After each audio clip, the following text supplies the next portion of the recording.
Resultados empresariales. Comenzamos la campaña correspondiente al primer trimestre de 2026 comentando compañías tecnológicas tan relevantes como ASML Holding o Tesla, consumo defensivo y lujo de la mano de L'Oréal y Hermès, software tanto horizontal como vertical con SAP y Vitec Software y compañías pertenecientes al sector financiero como son MSCI, Visa o Fico. Si te interesa saber qué han presentado estas compañías de alta calidad, quédate porque en el episodio de hoy te lo vamos a contar todo. ¡Empezamos! Tu dinero en acción, episodio 144. Hola a todos, bienvenidos a un nuevo episodio de Tu dinero en acción, el podcast de inversión en el que tenemos el gran orgullo y la enorme responsabilidad de tener la mejor valoración para un podcast de finanzas en España, con más de 1000 valoraciones de 5 estrellas en Spotify. En el episodio de hoy, este episodio 144, volvemos con resultados empresariales. Comenzamos con la campaña de resultados correspondiente al primer trimestre de 2026 comentando las compañías más madrugadoras. Hablaremos de algunas compañías tecnológicas que habilitan el desarrollo futuro, esas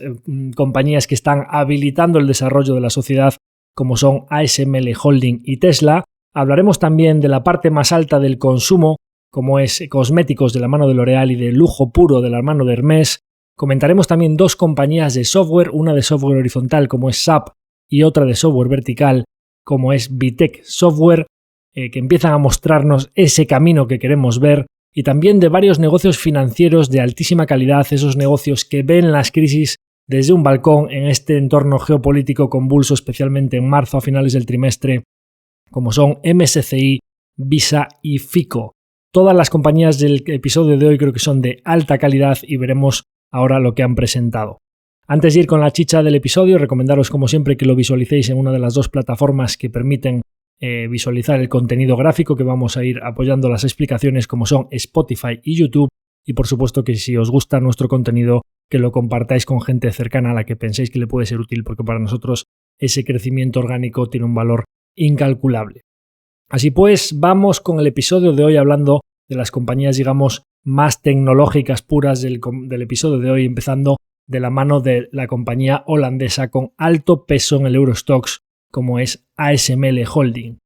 Como veis en la imagen número 1, ASML presentaba un trimestre muy sólido en ventas con prácticamente 9.000 millones de dólares en ingresos, de los cuales se reparten pues, prácticamente 2/3 en ventas de sistemas de litografía, o sea, máquinas que utilizan las foundries, las compañías de semiconductores como son Taiwan Semiconductor Company, Intel, Samsung, etc. Y también, como veremos ahora, de manera muy, muy relevante en los últimos tiempos, las compañías de memoria, especialmente de memoria RAM. Las máquinas pesan prácticamente 2/3, pero ojo, las ventas a la base instalada, las ventas de servicios, actualizaciones y mejoras para mantener esas máquinas o incluso aumentar su capacidad con mejoras posteriores, ya suponen 2.5 billones y es una base instalada que le supone a ASML ventas muy recurrentes y que cada vez tienen más peso en el mix. Además, los márgenes operativos, tanto brutos como operativos, han sido muy sólidos y han, como veis en la parte baja de la imagen número 1, subido ligerísimamente el guidance. Los comentarios del equipo gestor han sido bastante positivos en general, comentando que parece que la demanda se va a mantener muy sólida, como mínimo hasta bien entrado 2027. Y ante las posibles dudas de si Taiwan Semiconductor Company iba a aumentar su demanda, especialmente en los modelos High-NA, que son los más altos, diciendo por primera vez en público que le parecían muy altos los precios de 350 millones por máquina, lo cual pues ha provocado algunos movimientos tectónicos en el sector, porque cuando el jugador más dominante de ese monosopnio, digamos que ASML tiene el monopolio, pero cuando tienes solo un cliente, cosa que está dejando de pasar, porque ASML está teniendo la enorme suerte de que Intel, Samsung, SK Hynix, etc. está diversificando su base de clientes con clientes que le están haciendo pedidos muy sólidos en su backlog de las máquinas más avanzadas, lo cual es fundamental para su poder de negociación con TSMC. Pues estas declaraciones parece que TSMC quiere posponer la compra de las máquinas más avanzadas hasta como mínimo veremos y a lo mejor 2029-2030, pero lo bueno es que ASML está recibiendo ya pedidos a día de hoy de esa máquina más avanzada, lo cual en esas negociaciones de precio puede ser muy importante para ASML Holding. Como veis en la imagen número 2, dado que las slides de ASML no ponen variaciones porcentuales, os lo incluimos ahí. Es el trimestre hay una aceleración secuencial muy importante en ventas, cosa que el mercado ya estimaba que se iba a producir cuando vio el backlog a finales de 2025. Recordemos que ASML es el primer trimestre que no da cifra trimestral de backlog porque consideraban que era muy volátil esa cifra y con dar la cifra anual era suficiente para ver un poco las dinámicas y las tendencias de la demanda. Vemos una aceleración muy importante con ventas por encima del 13% y además un apalancamiento operativo adicional con márgenes lo más alto que ha tenido ASML Holding en un primer trimestre, llegando márgenes operativos al 36%, con lo cual pues eso que nos gusta de que el beneficio operativo crece más que las ventas, creciendo hasta un 15,3%. En la imagen número 3 veis por qué hablaba de que la memoria está siendo tan importante frente a las máquinas de lógica, vamos a decir, desde las GPUs, los chips que se están utilizando para procesamiento de datos, ha tenido un boom de demanda muy importante la parte de memoria, como veis alcanzando hasta más del 51% de las ventas en el trimestre y también, como veis un poquito más a la derecha, con un incremento muy importante en el mix de Corea del Sur. Ahí vienen pues eso, las compañías más centradas en memoria que en lógica porque las ventas se han desplazado muy fuerte. Principalmente pues, de Taiwán, China y Estados Unidos, el peso se ha ido bastante fuerte a Corea y se ha ido bastante fuerte a memoria. ASML Holding es una de las compañías más relevantes del Eurostoxx 50 y su devenir no solo es importante para los índices y para los mercados, sino porque se considera el cuello de botella último en esa oferta o digamos en la capacidad productiva para los centros de datos de inteligencia artificial. De hecho, es verdad que la acción se ha quedado bastante plana con estos resultados donde estaba porque había recogido esa subida ya antes, desde principios de 2025 hasta principios de este año, habrían más que duplicado las acciones desde 500 y pico euros por acción, están a 1.200, 1.300 estos días, ¿no?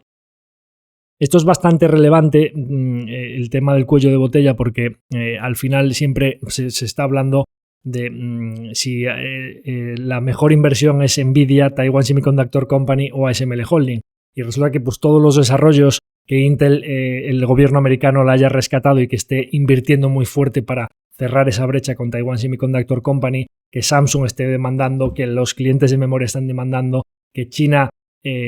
con todas las restricciones comerciales que tiene, esté demandando las máquinas digamos, de segunda o tercera generación, no las más avanzadas, pero especialmente que muchos de los clientes que tienen máquinas más antiguas estén contratando para no comprar las más caras a ASML Holding para hacerles upgrades, actualizaciones, es muy bueno para ASML y prácticamente todos los desarrollos que ha habido en los últimos tiempos son buenos para ASML Holding. Es verdad que el múltiplo se ha expandido hasta la parte más, digamos, está el rango alto, pero ni mucho menos es una valoración obscena para las cosas que se están viendo por ahí en el sector en general de semiconductores, cuando parece que es, digamos, la compañía que está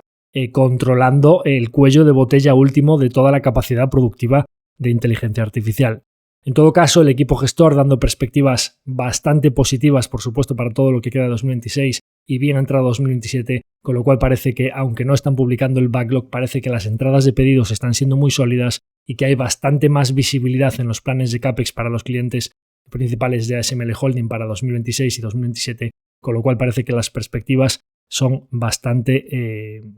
esperanzadoras o digamos incluso pues, optimistas. Como decía, ya veremos qué pasa con el precio porque al final también es importante la valoración y cuándo ha recogido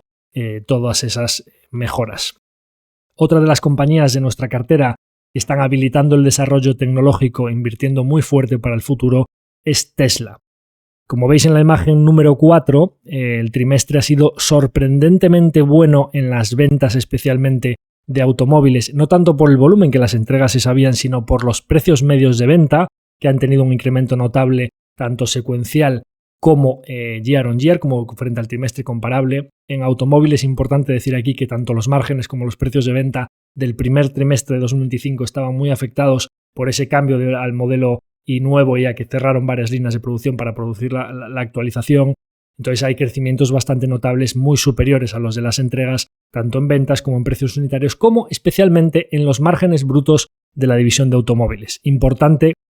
que Tesla esté consiguiendo en ese repunte de la demanda. Estamos viendo países en Europa que están prácticamente duplicando las entregas de Tesla year on year frente al principios de 2025, lo cual parece que, por supuesto, tiene algo que ver la subida de los costes energéticos, pero también parece que tiene algo que ver que vaya quedando poco a poco atrás esa mala imagen de Elon Musk con todo el tema en Alemania, de todo aquel conflicto que hubo cuando se implicó demasiado a nivel político y demás, ¿no?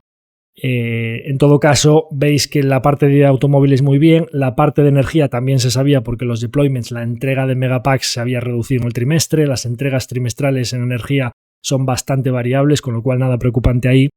márgenes en energía altísimos, ya explican que es por un one-off de un apunte contable de 200 y pico millones de dólares y que los márgenes de energía normalizarán, pero también en la tercera línea veis como la parte de servicios está creciendo de manera muy notable, muy por encima de la media de todas las ventas de Tesla, creciendo al 42%, esto es los superchargers, los servicios a los clientes en talleres, etcétera, etcétera, etcétera. En todo caso, ventas razonablemente bien, precios unitarios de venta bien,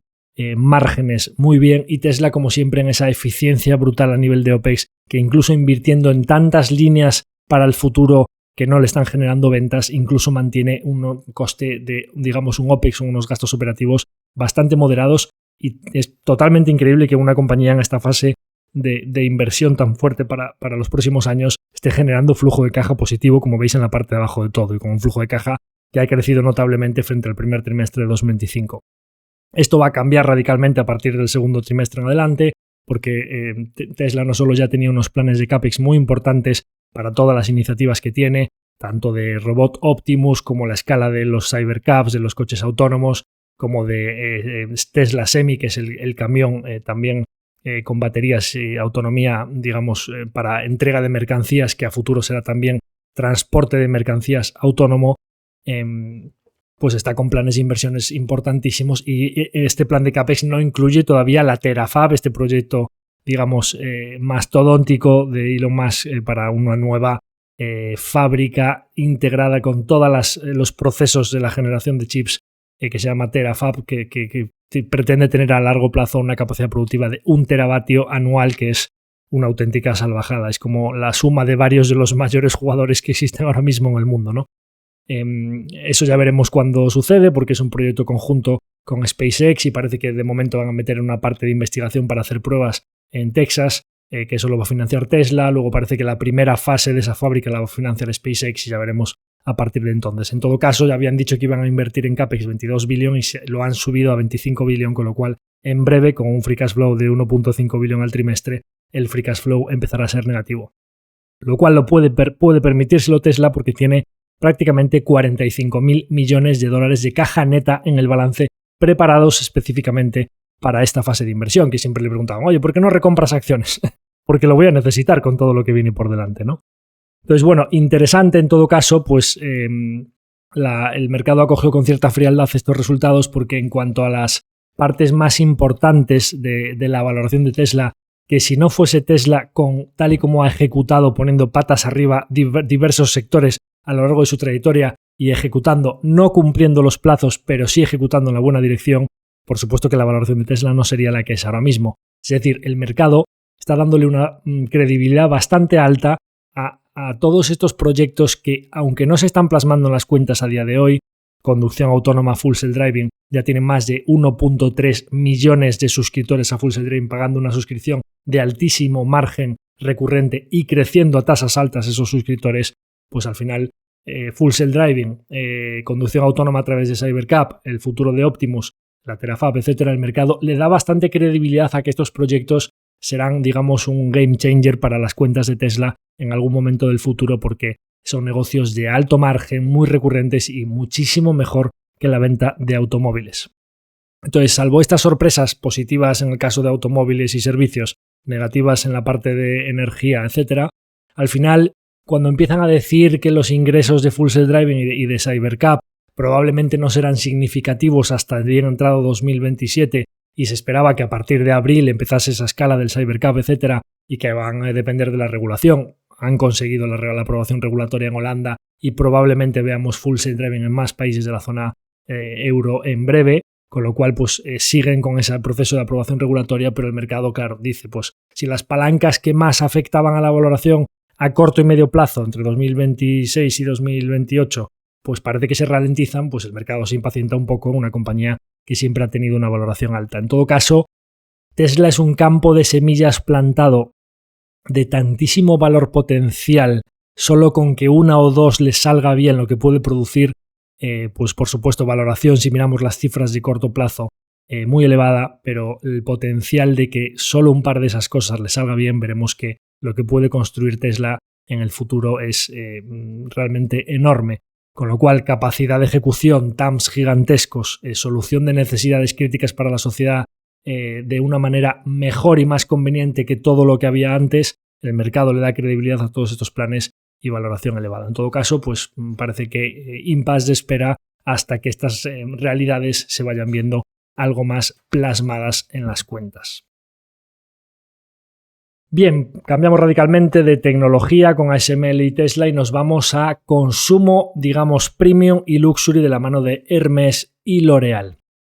En la imagen número 5 podéis ver que Hermès presentaba un trimestre con luces y sombras. Había presentado Louis Vuitton Moet Hennessy la semana anterior y los datos habían sido bastante negativos. Louis Vuitton había presentado orgánicos prácticamente planos, más 1%, que con el impacto de la divisa se había ido pues a menos 6%. En la división principal de cuero y productos de moda había hecho Louis Vuitton menos 2, o sea, orgánicos negativos, que con el impacto de la divisa se le había ido al menos 9. Como Hermès tiene mucho peso en cuero, el mercado estaba un poco escéptico de a ver qué presenta Hermès. Por otra parte, Louis Vuitton también había dicho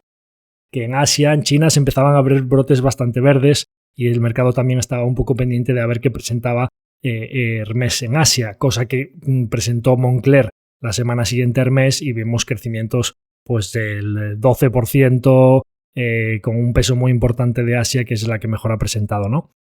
En todo caso, era importante también ver no solo el impacto en Oriente Medio con países tan importantes para el luxury como Emiratos Árabes, o sea, Arabia, Dubái, etcétera, sino también el impacto de los viajeros ricos de los Emiratos que se habían quedado sin ir a países tan importantes como Francia, con la gran afluencia turística que tiene París, por ejemplo, y cómo había impactado esto a las empresas de lujo. Entonces, como veis en la imagen número 5, lógicamente Hermès siempre presenta mejor que Louis Vuitton y ha presentado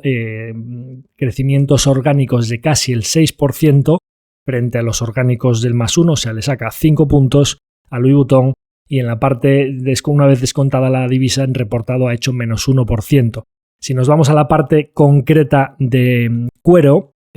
ha presentado a divisa constante más 9 en cuero Hermès, que en reportado, si le descontamos la divisa, ha hecho más 2%. Es importante que todas estas compañías a lo largo de 2026, el impacto de la divisa de tener un dólar y un renminbi que con respecto al euro, es decir, el impacto de tener un euro fuerte contra las divisas que ellos venden fuera de Europa, se va a ir diluyendo poco a poco, con lo cual a lo largo de 2026 vamos a ir viendo que los crecimientos reportados se parecen mucho más a los de divisa constante, lo cual es muy relevante porque estas compañías, el hecho de que sus ventas fuera valgan menos, como tienen una base de costes importante en euros, impacta a sus ventas, pero impacta todavía más a sus beneficios operativos y a sus márgenes. En todo caso, pues le ha sacado Hermès a Louis Vuitton 11 puntos orgánicos en cuero y 5 puntos en total, ya descontadas las partes que peor han ido, como son pues especialmente relojes, perfumería y demás.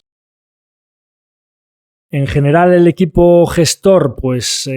comenta que el conflicto en Oriente Medio pues afectó especialmente en Francia, como veíais en la tabla anterior, aunque Europa fue bastante resistente. Si contamos, Francia ha hecho menos 3%, con el resto de Europa más 9% de divisa constante y más 7,6% ya incluyendo el impacto de la divisa. Como decíamos, cuero muy fuerte y el impacto de Oriente Medio fue bastante localizado. Comentan que en algunas zonas sí que se notó, pero especialmente se notó en el tráfico turístico a zonas de venta alta como es París, ¿no? Y además, bueno, pues China efectivamente confirman que se ha producido esa mejora muy notable y el management, como siempre, muy confiado en que a lo largo del año esos crecimientos orgánicos positivos se irán trasladando a crecimientos reportados no de doble dígito todavía, pero sí posiblemente de un dígito alto, lo cual si vemos un poco la escala de márgenes que ha tenido Hermès y si miramos hacia atrás,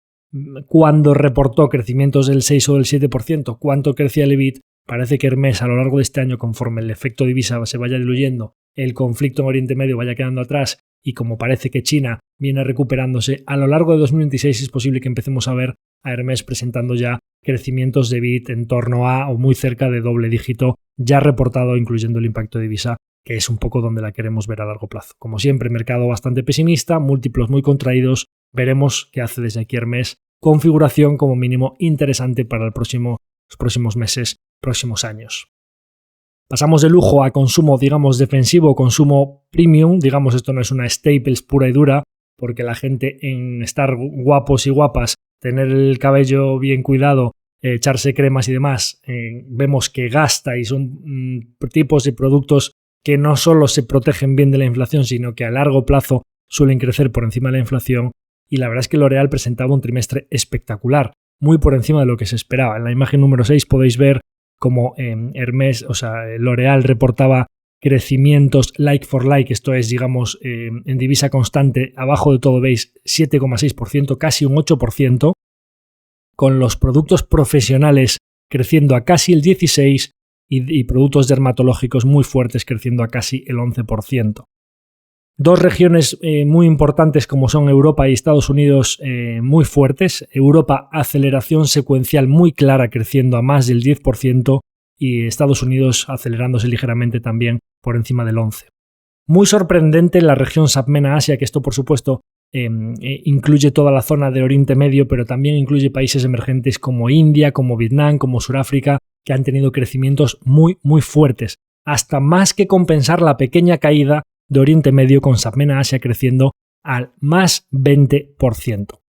En todo caso, como hablábamos, igual que las compañías anteriores, un crecimiento reportado de casi el 8% se le convierte en un reportado, o sea, el like for like, o digamos el orgánico de casi el 8%, con la divisa se convierte en el 3,6%.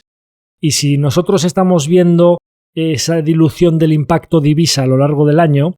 probablemente, dado que las perspectivas que ha dado el equipo gestor son bastante sólidas, probablemente, como le pasaba a Hermès, empecemos a ver a L'Oréal a lo largo de 2026 presentando ya reportado, ya con el impacto de divisa, crecimientos del 6, del 7%, que si vemos un poco la expansión de márgenes que tiene L'Oréal cuando crece a esas tasas, probablemente estemos viendo hacia finales de este año a L'Oréal en beneficio operativo crecer ya en línea de doble dígito. Así que, pues L'Oréal muy bien, especialmente productos profesionales y dermatología, especialmente bien, recuperación secuencial muy fuerte en Europa, China recuperándose y países como Sudáfrica, Vietnam o India dando sorpresas muy positivas que han más que compensado las sorpresas negativas en la zona de guerra. Bien, saltamos de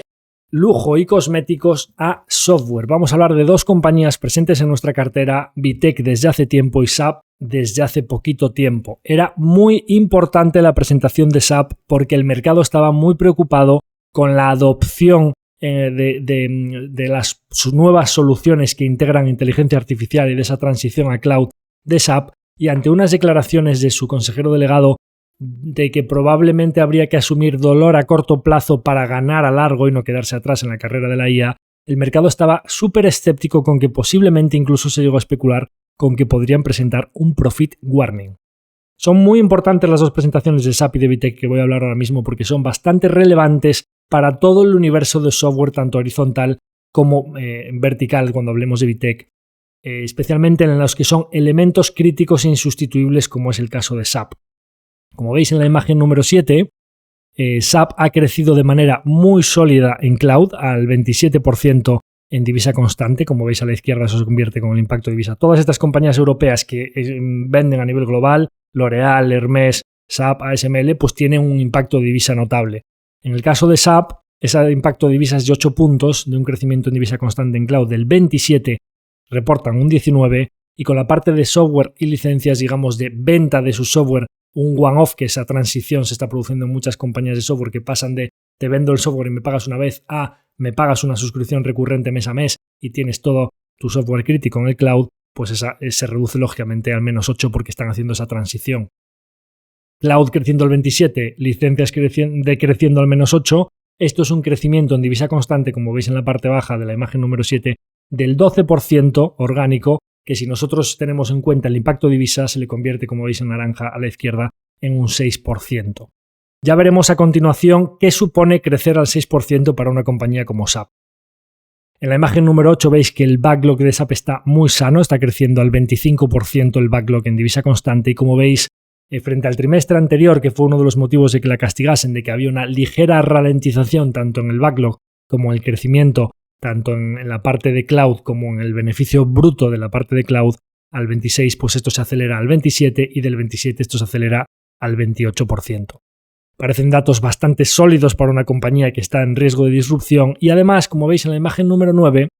el equipo gestor en la parte de guidance antes decía que simplemente esperaba que las ventas se reacelerasen en 2027, no decía nada de 2026 y ahora ha dicho que con este comienzo de año tan sólido esperan que como mínimo el crecimiento de 2026 sea igual que el de 2025, es decir, parece que se mitiga la posibilidad de que el crecimiento se ralentizase en 2026 para reacelerarse, con lo cual crecimiento de 2026 en la línea de 2025 y reaceleración en la parte de 2027, que es una de las partes clave de este guidance, esa frase que han dicho que parece que este comienzo de año les da bastante tranquilidad de que como mínimo 2026 será un año sólido e importantísimo, se ralentizará, se reacelerarán las ventas en 2027. Bien, vamos a la parte más relevante de lo que hablamos ahora, que vamos a hablar también tanto en el caso de SAP como en el caso de VTEX Software. Entonces decía, ¿qué supone para SAP crecer al 6%? Fijaros en la imagen número 10 que os mostramos ahí. Como veis, las ventas en el primer trimestre son 9.555 millones frente a 9.013 millones en el trimestre comparable, lo cual es un crecimiento con el impacto de la divisa. Otra compañía cuyo impacto de divisa va a ser menor, importantísimo, creciendo al 6, con un impacto de divisa notable que cada vez va a ir siendo menor, y dicen que las ventas se reacelerarán en 2027, importante, creciendo al 6, vamos quitando el efecto divisa, y las ventas orgánicas sin divisa se reaceleran en 2027. ¿Y qué hace SAP con las ventas creciendo al 6%? Pues lo veis en el cuadro verde que os ponemos debajo. El OPEX, los gastos operativos de SAP, creciendo al 6% ya con un impacto de divisa notable, ha crecido un 2%. Esto implica que el beneficio operativo de SAP con el top line, con las ventas creciendo al 6%, han hecho más 17%. Esto implica que conforme avance el año y SAP vaya teniendo menos impacto de divisa, aunque las ventas aún no se reaceleren, que eso dicen que sucederá en 2027, ¿por qué se sucederá en 2027? Porque cuando tú tienes una parte muy importante en cloud que está creciendo al 25-27% y la parte de licencias te está decreciendo al 8%, cuando esa base que está decreciendo cada vez sea menor y la base que está creciendo cada vez sea mayor, la reaceleración en todas las compañías que hacen esa transición se produce tarde o temprano. Pero es que SAP está aprovechándose precisamente de las eficiencias de la inteligencia artificial. Y aquí vamos a una de las claves de este punto del software que os decíamos al inicio, mostrándonos el camino que queremos ver. ¿Qué queremos ver? Os dijimos en su momento, mira, es que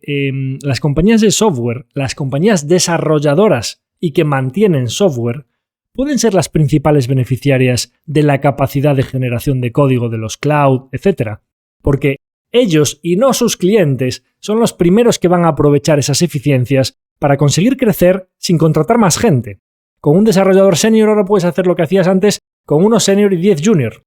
¿De acuerdo? Con lo cual, la probabilidad de que los crecimientos orgánicos se produzcan sin necesidad de incrementar costes es muy alta. Eso es exactamente lo que se está viendo en SAP.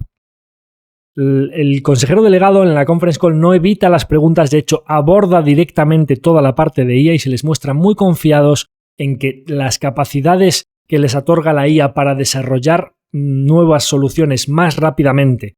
en que la transición de software legacy a esos modelos de esas migraciones que antes llevaban mucho tiempo, porque una de las cosas que se ha dicho es, claro, pero si tú puedes migrar más fácilmente un SAP utilizando una IA, las barreras de entrada se reducen. El consejero delegado de SAP lo que dice es que esas migraciones a nuevas soluciones de más valor añadido, el hecho de que a los clientes le puedas ofrecer hacerlo más rápido utilizando IA, para SAP es muy bueno porque los puedes migrar más rápido a soluciones soluciones de uso en el que le cobres por utilidad, por productividad, etcétera, que básicamente les va a producir esa transición más rápidamente y para SAP es muy bueno. Dan muchos ejemplos a lo largo de la conference call de por qué creen que todo lo que está pasando con la IA para un poseedor de los datos críticos del cliente, un elemento crítico de la capa de digitalización de las compañías, es muy, muy bueno. Ingresos creciendo al 6% y EBIT al 17% no parece lo que hablábamos de riesgo de profit warning que el mercado pensaba que en algún momento podría producirse. Pero claro, si nosotros vemos las ventas al 17%, o sea, las ventas al 6% y el beneficio operativo creciendo en 17%, claro, a lo mejor en algún momento podríamos empezar a decir, claro, si se va diluyendo el efecto divisa, con un dólar ya parece que plano, las ventas en Estados Unidos de SAP son muy importantes, con lo cual, tan pronto en la base comparable el dólar deje de restar, el crecimiento en ventas, el que tiene ahora mismo del 6, va a ser superior, un punto a su favor. Bien, tan pronto la parte de licencias vaya siendo cada vez menor y la parte de cloud sea cada vez mayor, es decir, la parte que crece pesa más en el mix, la parte que decrece pesa menos en el mix, otro punto a su favor. Y la reaceleración orgánica de la que hablan gracias a todas las soluciones con IA que le están ofreciendo a sus clientes se produce en 2027. Con lo cual, otro punto a su favor. Si tenemos 3 puntos a favor, divisa, la base que crece y la base que decrece mejorando el mix y la reaceleración orgánica gracias a ella de 2027, probablemente veamos en los próximos meses a SAP pasar de un 6 a probablemente un 10 o un 12% de manera bastante previsible. Y estábamos hablando de que el OPEX prácticamente no les está aumentando. Con lo cual, si con un crecimiento del 6 estás haciendo EBIT más 17, ¿qué harás en el crecimiento de beneficio operativo y en flujo de caja cuando te crezcan las ventas a más de un 10%? Y todo esto nos lo hemos podido comprar a 14 veces el beneficio operativo de este año. Deduzco aquí que las declaraciones que hacía el CEO de los sacrificios a corto plazo para ganar a largo plazo probablemente no iban encaradas a los inversores, probablemente iban encaradas a su propia plantilla para que empiecen a lo mejor poner las barbas a remojar en cuanto a que las capacidades de IA para SAP implican que va a poder hacer más con menos. Y probablemente no solo no veamos OPEX plano o subiendo, sino que probablemente esos sacrificios a corto plazo impliquen que SAP pueda prescindir incluso de gente con las ventas acelerándose.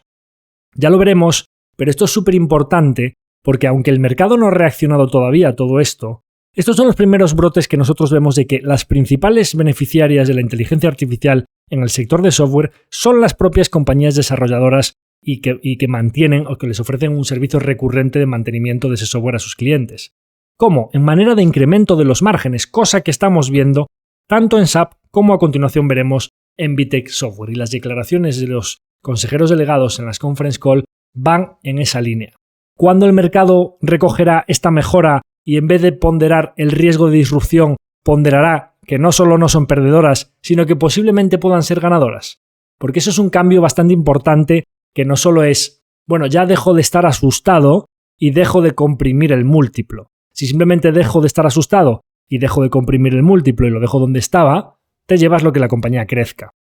Pero los cambios de visión del mercado, como pasó en su día con Spotify o con Netflix, etc., en los que, o más recientemente con Google, cuando era perdedora de la IA y de repente se duplicaron más que se duplicaron las acciones porque de repente empezó a ser ganadora de la IA, esos cambios de visión de, no, esto no es perdedor, esto es ganador, no solo te llevas lo que crezca la compañía, sino que probablemente, y no era una de mis tesis originales, pero empezando a ver que se está produciendo esa expansión de margen, el mercado diga, pero si no necesitas crecer mucho para que los beneficios operativos del flujo de caja te crezcan a tasas muy altas. No, esto no vale 14 veces beneficio operativo, vale, no digo 30 ni 40, 18, 20 veces. Claro, es que de 14 a 20 tienes una expansión de múltiplo de casi el 50%, con lo cual eso va a ir por encima de estos crecimientos en el EBIT que estamos viendo. Con lo cual, señales muy positivas en el mundo del software. Ya veremos qué presentan estos próximos días las Topicus, Constellation y demás. Pero aquí estamos viendo que los elementos críticos que se benefician de la IA pueden tener expansión de márgenes y muy notable gracias a la IA. VTech Software. Tampoco unos crecimientos orgánicos, como veis en la imagen número 11, del 6% en la parte de software recurrente y por fin la parte de transacciones estabilizándose y empezando a crecer después de los desplomes del año pasado, creciendo al 3%, no parece que esos crecimientos orgánicos sean tampoco de una compañía que esté siendo disrumpida. Y han dicho que además, a nivel estacional, los crecimientos orgánicos del primer trimestre son de los más bajitos, que probablemente a lo largo del segundo y tercer trimestre podamos ver crecimientos más altos. Y lo mismo de lo que hablábamos, con VTech Software creciendo orgánicos al 6%, que ha hecho, me parece que más 9% en ventas, incluyendo las adquisiciones, y un impacto de 3 puntos en la divisa. También otra más que sigue con impactos divisa. Bueno, pues crecimientos de ventas del 12%. Le quitas la divisa, ha sido del 9%, gracias a que en total, entre orgánico y adquisiciones, ha hecho, en reportado, ya ha impactado la divisa, un 9%. Bien, pues como veis en la imagen número 12, ¿en qué se traslada un 9%? Pues lo mismo que hablábamos en el caso de SAP. VTech ha dicho en su conference call que cuando antes tenían con el piloto automático, si se va alguien, lo tenemos que reponer inmediatamente. O sea, es un proceso automático. Si perdemos a un desarrollador Java de tanta seniority, nivel 1, nivel 2, lo que directamente a buscar suplir ese puesto. Ahora directamente lo que están diciendo es que cuando sucede eso, lo primero que piensan es en se amortiza ese puesto. No echamos a gente, pero vamos a seguir creciendo de manera orgánica sin contratar a nadie. Y todos los que se marchen o los que se jubilen o los que se vayan a otra empresa, no los vamos a reponer. ¿Esto qué implica?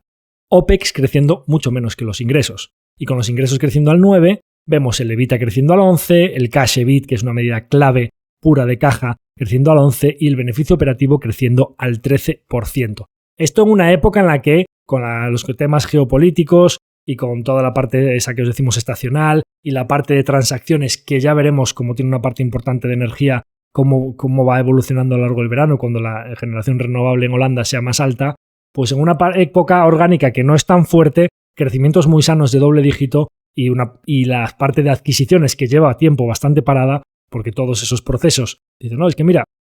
los consejeros delegados de las empresas en este terremoto que se está produciendo en software no quieren malvender sus compañías. Algo estarán viendo a nivel de recurrencia, calidad, márgenes, etcétera, para no malvenderlas. Entonces sí, hemos hecho un par de acuerdos, pero el crecimiento que ha tenido históricamente VTech a nivel de M&A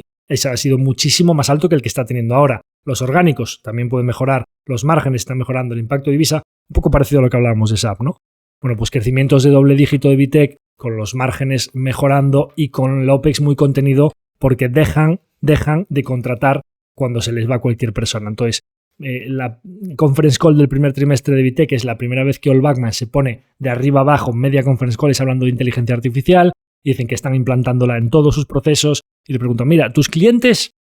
están adoptando? Y ella dice, mira, vamos nosotros muchísimo más rápido que ellos. Cuando nosotros vamos a proponerles algo, dicen, estoy demasiado ocupado con mi propia actividad. Otro data point muy importante de que los clientes de software vertical no son los que están pensando en cambiar su software por inteligencia artificial, sino que están pensando en su negocio y cuando miran para VTech le dicen, ¿me vas a ayudar a mejorar mi productividad con IA? Y VTech le dice, por supuesto, nosotros estamos más que preparados. De hecho, tenemos más soluciones para proponeros de las que vosotros sois capacidad de adoptar. Vamos más rápido que nuestros clientes. Estamos implementando IA en toda la organización.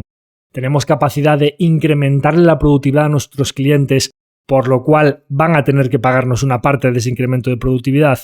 y no estamos contratando a nivel de OPEX al mismo nivel que crecen los ingresos. La verdad es que todo pinta razonablemente bien en el mundo de software, al contrario de lo que está diciendo el mercado. Así que interesante configuración con VTech y SAP aumentando márgenes y beneficio operativo creciendo muy por encima de lo que crecen las ventas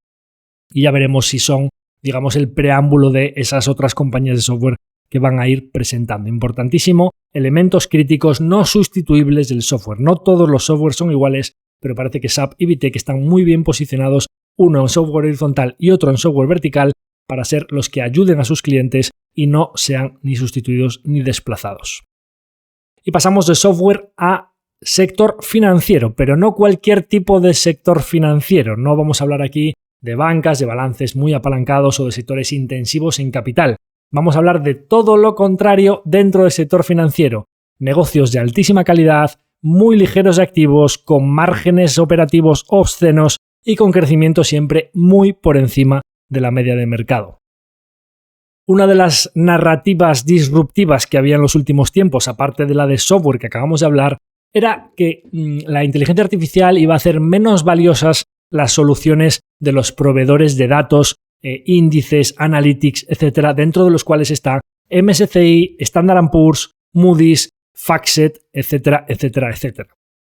Las Standard & Poor's, Moody's, etcétera, están presentando muy sólido. Parece que la parte de ratings va por su cuenta. Cuando tú le prestas un servicio a un cliente que gracias a tu rating, a tener tu cuño, le ahorras una gran cantidad de dinero y ningún otro proveedor le puede dar esa calidad a ese rating, o sea, esa, digamos, imagen de marca frente a los compradores de bonos que si no tienes un rating de Standard & Poor's o Moody's, tu coste financiero se te dispara, y parece que la parte de ratings muy bien. La parte de índices, hablaremos ahora de MSCI, eso va teledirigido conforme el mundo de la inversión se va trasladando poco a poco a lo largo de los años de inversión activa a inversión pasiva. Pero ¿qué pasa con los proveedores de datos? ¿Qué pasa con esos datos propietarios que la IA podría disrumpir o no, con consejeros delegados como Henry Hernández de MSCI diciendo desde hace tiempo que la IA era lo mejor que le podía pasar a un proveedor de datos como MSCI? Pues vamos a hablar de varias compañías de este sector financiero de altísima calidad como son MSCI, Visa y FICO, Fair Isaac Corporation, que es proveedora de los scorings de crédito en Estados Unidos.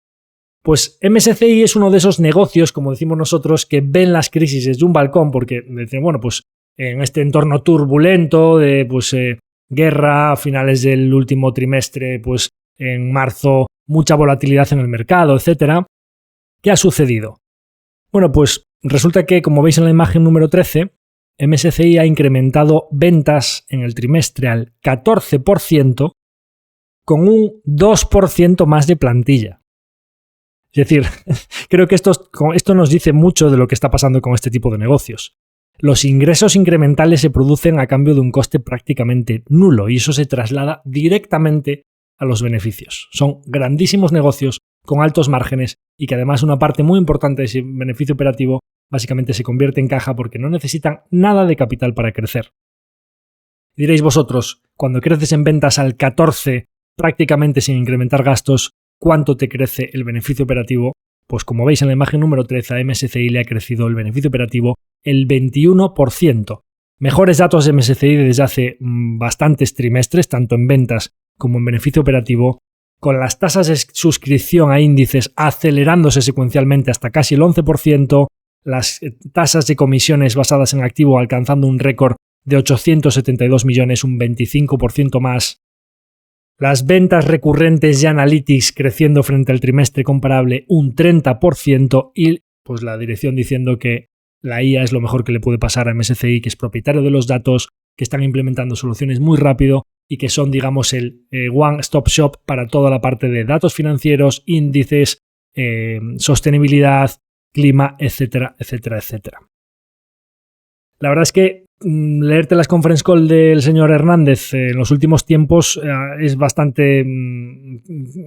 clarificador, digamos. O sea, me parece que es un ejercicio bastante sano para ver cómo el mercado, en ese proceso de contracción de múltiplos de compañías que en 2021-2022 están en múltiplos muy altos, pues cómo ese proceso de contracción de múltiplos incluso ha llevado a compañías que han compuesto sus beneficios operativos y han devorado sus acciones en los últimos tiempos. Las tres compañías de calidad de las que hablamos hoy, MSCI, Visa y FICO, han hecho buybacks, especialmente, como veremos después en el caso de FICO, salvajes, o sea, han aprovechado los precios bajos para remunerar al accionista, disminuyendo notablemente las acciones en circulación justo cuando los precios estaban bajos. Y ya veremos en qué momento el mercado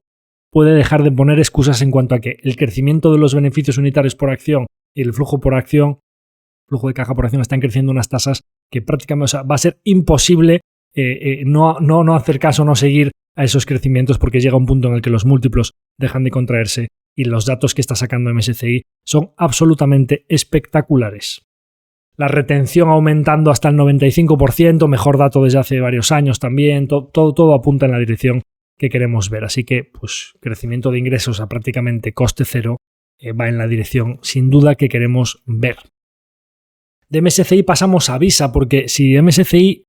fue bueno lo que presentó, Visa es una de las compañías como SAP que incorporamos en el primer trimestre, aprovechando esa debilidad de los precios que incluso la llevó a cotizar, venía de 400 y pico, la llegamos a comprar el último paquete por 300 o 300, por debajo de $300 la acción, que es básicamente uno de esos momentos en los que Visa lleva bastante tiempo languideciendo lateral bajista y que te la compras al precio de hace varios años. Y dices tú, pero ¿cómo puede ser que esta compañía con estos crecimientos que vamos a contaros ahora pues esté haciendo retornos estos últimos 3-4 años del 5-8%, ¿no? Esos momentos en los que el múltiplo se está contrayendo y puedes comprarte Visa a 20 veces o ligeramente por debajo de 20 veces las ganancias operativas, ese es el momento de sentarte en uno de esos negocios. Y sabéis que yo he hablado aquí en numerosas ocasiones que Visa era una de las compañías que cuando se pusiese a tiro no nos lo íbamos a pensar, y así ha sucedido.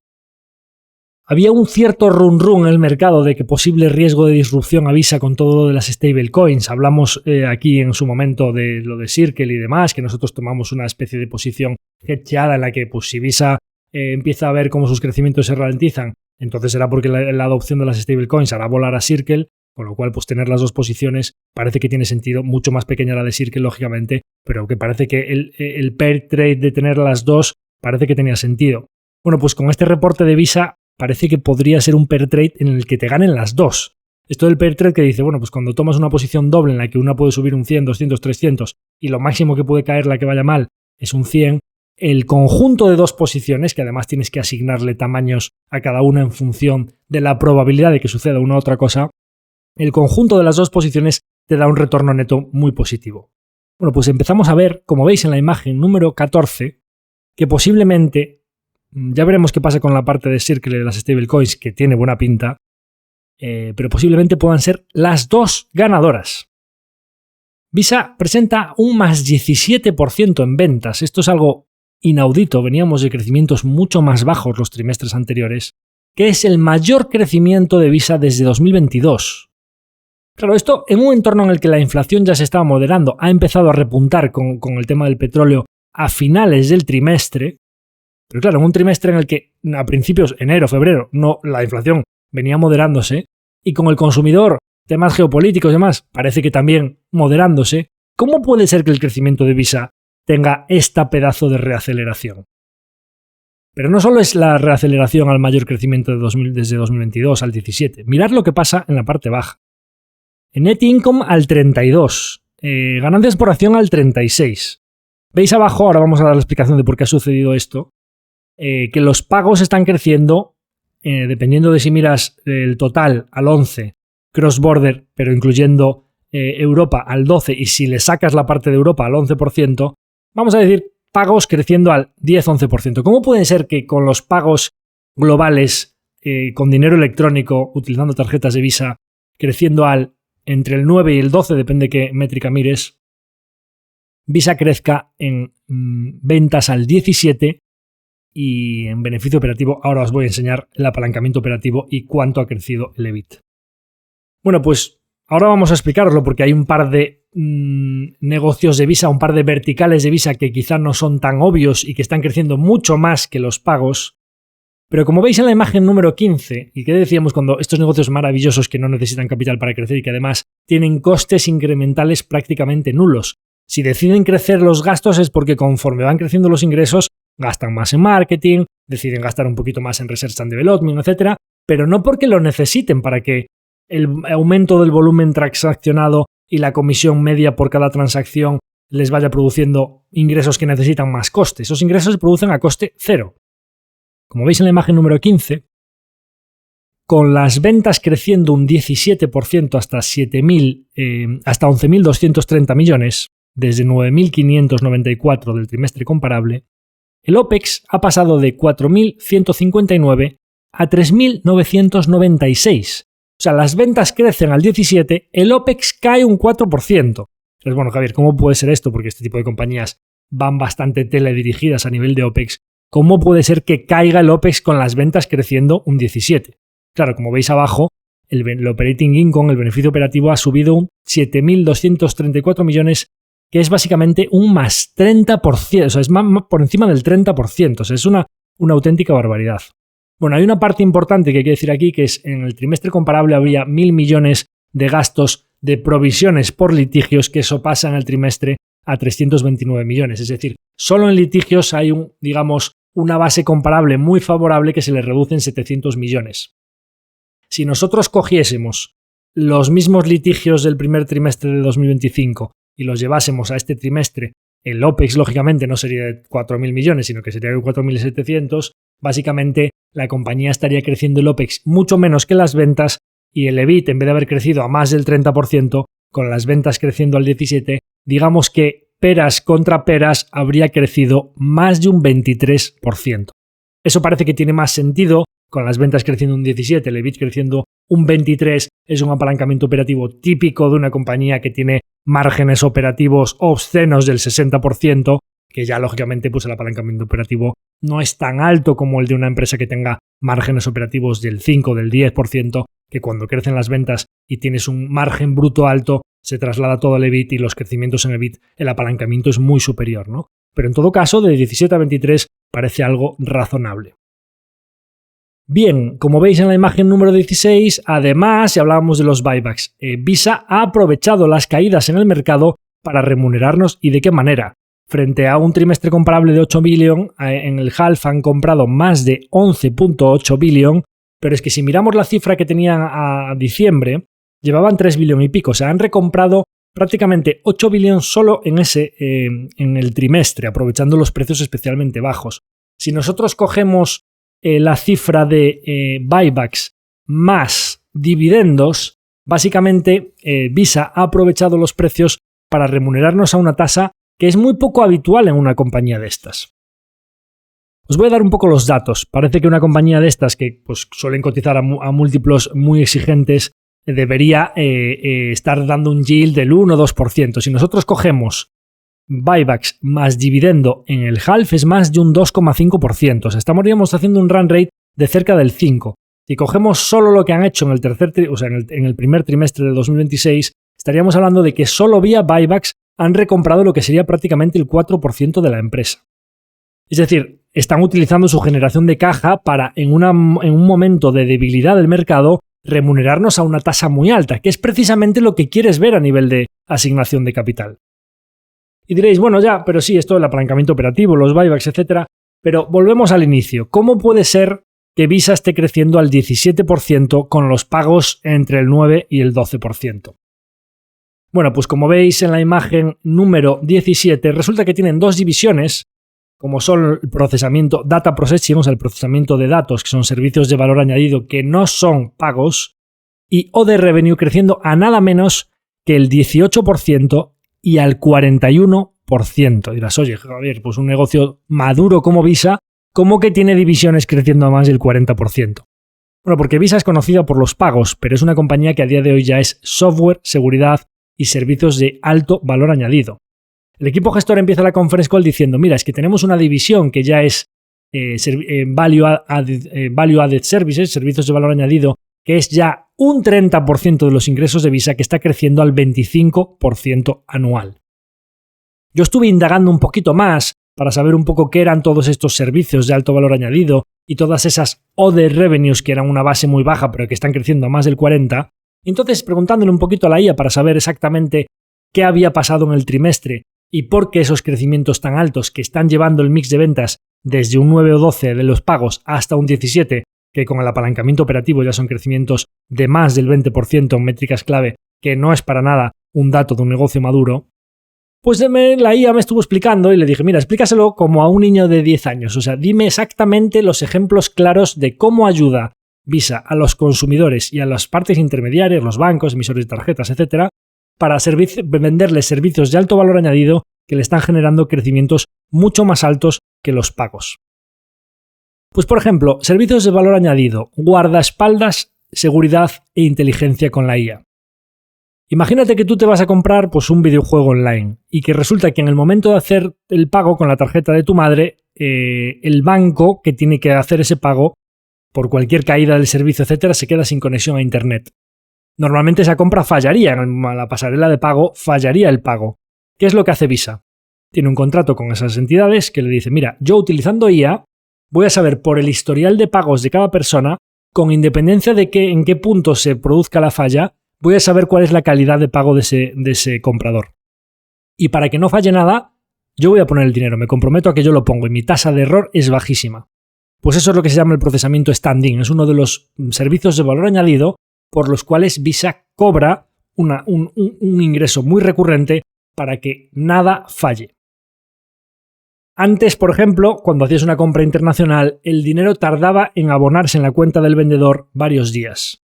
Ahora tienen un servicio que se llama Visa Direct, que básicamente es en tiempo real. Imaginaros los vendedores internacionales que venden mercancías a todo el mundo, cuánto interés tienen en que el dinero se reciba de manera inmediata para su circulante. Otro servicio por el que Visa cobra unos fees también muy lucrativos. Y nos vamos a una parte muy interesante. Hablábamos de la parte de stablecoins. Todo esto del comercio agéntico que se iba a mover, parece bastante claro que no con divisas fiat o moneda fiduciaria como estamos acostumbrados todos a utilizar, por mucho que en vez de efectivo esté en la cuenta del banco es dinero fiat, que se iba a utilizar dinero probablemente electrónico de verdad o estas stablecoins de las que hablamos en el capítulo de las stablecoins, nuevo paradigma del dinero. Bueno, pues resulta que el equipo gestor de Visa dice que los crecimientos que están viendo en dinero agéntico están siendo descomunales, que la parte de stablecoins está creciendo más del 200% y que el potencial de crecimiento de que las transacciones se produzcan directamente entre robots es altísimo para Visa. Esto es, tu nevera detecta que estás sin leche y le hace el pedido al ordenador del supermercado para que te mande directamente el pedido y hacerle el pago sin que tú tengas que hacer nada y que te llegue la leche a la puerta de casa. Pues tasas de crecimiento altísimas hasta el punto de que Other Revenues está creciendo la Visa a más del 40%. Así que igual no es tan perdedora Visa en todo esto de las stablecoins y el dinero agéntico, con tasas de crecimiento acelerándose en un entorno geopolítico convulso y ya no hablemos de los márgenes y los resultados operativos. Una verdadera barbaridad el trimestre que ha presentado Visa justo después de nuestra entrada a un precio parece que muy atractivo. Ya veremos la reacción del mercado, pero muy contento con haber incorporado a Visa a un precio realmente atractivo. Y vamos a cerrar el episodio con una compañía que no tenemos nosotros en cartera, como es Fair Isaac Corporation, que es una compañía especialista o digamos el estándar de oro de los scorings de crédito en Estados Unidos. FICO,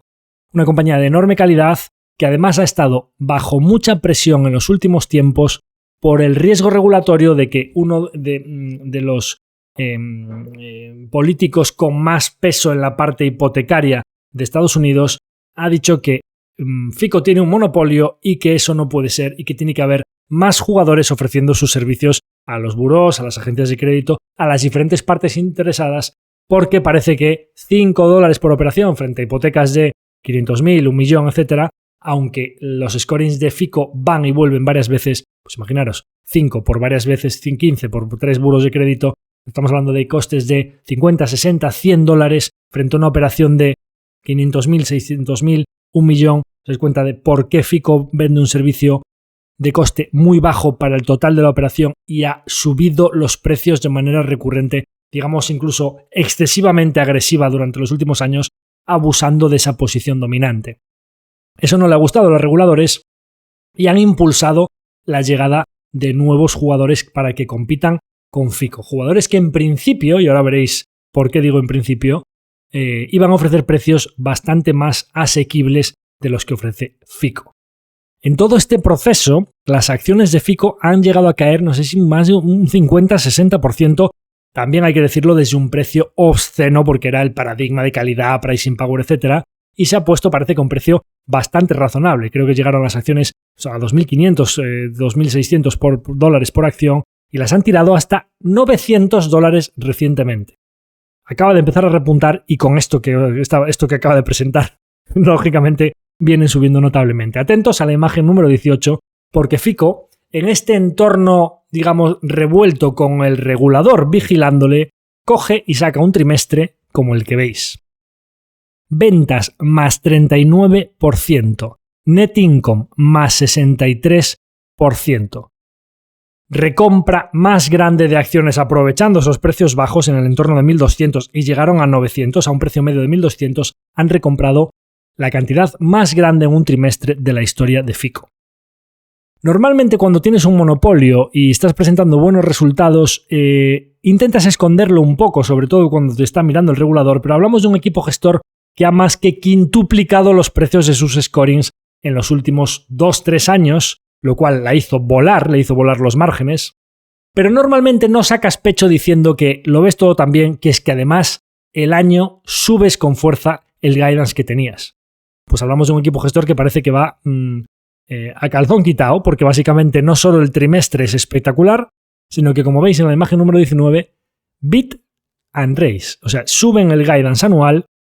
notablemente desde donde estaba, de 2.3 billion a 2.5 billion en ventas, y con todo su apalancamiento operativo, 800 millones de net income, etcétera, etcétera, crecimientos de más del 20 en ventas, más del 30 en beneficio operativo, etcétera, etcétera, etcétera. Sacas un trimestre espectacular con ventas a casi el 40 y beneficios a casi el 60, pero además subes toda la guía anual diciendo que ves las cosas bastante bien. Antes de contaros el por qué está pasando esto, mirad la imagen número 20. Son agresivos en pricing, no les importa lo que diga el regulador y ya veremos qué consecuencias tiene, pero también son muy agresivos en su capital allocation. Como veis en la parte de la izquierda, Fico lleva bastante tiempo recomprando muchas más acciones que el flujo de caja que genera. Es decir, como su negocio está creciendo, manteniendo un ratio de endeudamiento plano porque cada vez genera más, es decir, como el EBITDA, las métricas de deuda financiera neta en EBITDA, al aumentar de manera muy agresiva ese EBITDA, puede permitirse, manteniendo ese ratio plano, un nivel de deuda más elevado. Esto está implicando que no solo está invirtiendo todo su flujo de caja, sino que está utilizando deuda para comprar agresivamente sus acciones en el mercado y remunerar a los accionistas a una tasa superior a lo que generan. Ojo al dato. Esto les ha llevado a, como veis en la parte baja de la imagen número 20, a una reducción. Hay que leerlo bien para que veáis que no es una errata. Una reducción del número de acciones en circulación en los últimos 20 años de 75 a 25. Es decir, esta empresa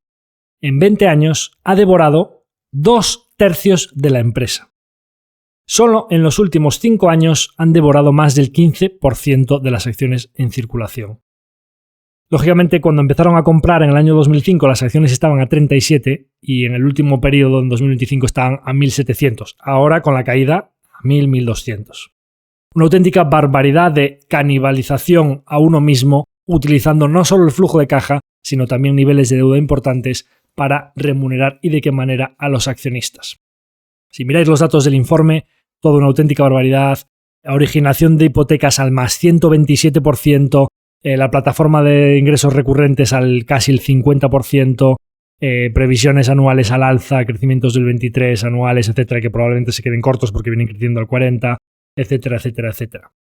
Entonces yo aquí diría, claro, ellos dicen, no, mira, sí, bueno, es que los volúmenes de hipotecas han sido un poco mejores de lo que preveíamos, pero ¿cómo vas a crecer en un mercado, digamos, no ha pasado nada raro, no han caído mucho los tipos de interés y ha ido todo el mundo a refinanciar sus hipotecas en masa? Pues es un mercado relativamente maduro, te puedes mover a lo que mueva el PIB, a más idas y venidas de los tipos de interés,